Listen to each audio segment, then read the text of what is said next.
আমি ছোলার ডাল ধুয়ে নিয়েছি প্রথমে, তারপরে একটু লবণ দিয়ে ওটাকে জল দিয়ে সিদ্ধ করে নিয়েছি, 2টো সিটি মেরে দিয়েছি। তারপর একটু জিরে এবং ধনে নিয়ে ওটাকে ভালো করে ধুয়েছি, কারণ ওতে খুব ময়লা থাকে। আমি যেহেতু ভাজবো ওই জন্য ধুয়ে নিলে খুব একটা সমস্যা হবে না। আমি ধুয়ে নিয়েছি জল দিয়ে ছাঁকনিতে ছেঁকে নিয়েছি। দেখুন ছাঁকনিতে ছাঁকা জল থেকে কতটা ময়লা বেরিয়েছে। এবার আমি ওটাকে 4টি শুকনো ঝাল দিয়ে আমি ওটাকে ভেজে নেব মশলাটাকে। যখন কড়কড়ের মতো করে ভাজা হয়ে যাবে তখন ওটাকে মিক্সিতে দিয়ে গুঁড়ো করে নেব। চলুন এবার আমি ময়দাটা মেখে নিই। একটু কালো জিরে, একটু মৌরি, একটু লবণ আর 8 কাপ মতো তেল দিয়েছি আমি এতে, দিয়ে ময়দাটা মাখিয়ে নিয়েছি। যখন পুরো ময়দাটা তেলের সাথে মেখে যাবে তখন একটু গরম জল একটু একটু করে দিয়ে ময়দাটাকে পুরোটা মাখিয়ে নিয়ে আমি চাপা দিয়ে রেখে দিলাম আধ ঘন্টা। তারপর যে ছোলার ডালটা রান্না করব সেটা চলে যায়। প্রথমে শুকনো ঝাল একটাকেই ফাটিয়ে নিয়ে গরম সর্ষের তেলে আমি ভেজে নিয়েছি। তাতে একটু 5 ফোড়ন দিয়েছি। তারপর 5 ফোড়নটা সামান্য লাল হয়ে আসলে কুচি করা পেঁয়াজ দিয়েছি। পেঁয়াজটাকে একটু লাল হতে দেবো। লাল হয়ে যাওয়ার পর আদা রসুন বাটা 2 চামচ দিলাম।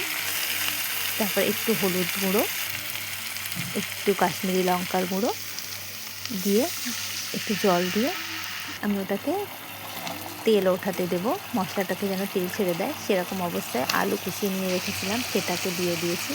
আলু দেওয়ার পর আমি লবণ দেবো, দিয়ে জল দিয়ে আলুটাকে সিদ্ধ হতে দেবো।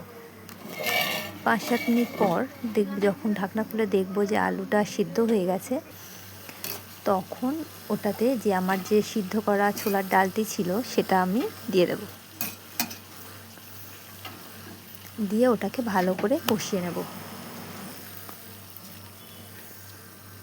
সিদ্ধ করা জলটা ওতে দিয়ে দেবো, বাইরে থেকে আর জল অ্যাড করার প্রয়োজন হবে না। তারপরে যে ভাজা মশলাটা আমি ভেজে রেখেছিলাম সেটা ওপর থেকে দিলাম। একটু লবণ কম লেগেছিলো বলে একটু লবণ দিলাম, আর একটু জলটা বেশি করে দেব, কারণ নামানোর পর জলটা অনেকটা টেনে নেয়। তারপর হয়ে আসার আগে একটু চিনি দিয়ে মানে 2 চামচ চিনি দিয়েছি, একটু না, কারণ আর একটু গুঁড়ো শাহি গরম মশলা গুঁড়ো ওপর থেকে দিয়ে ঢাকনা দিয়ে 2-3 মিনিট আবার রেখে দিয়েছিলাম লো ফ্লেমে।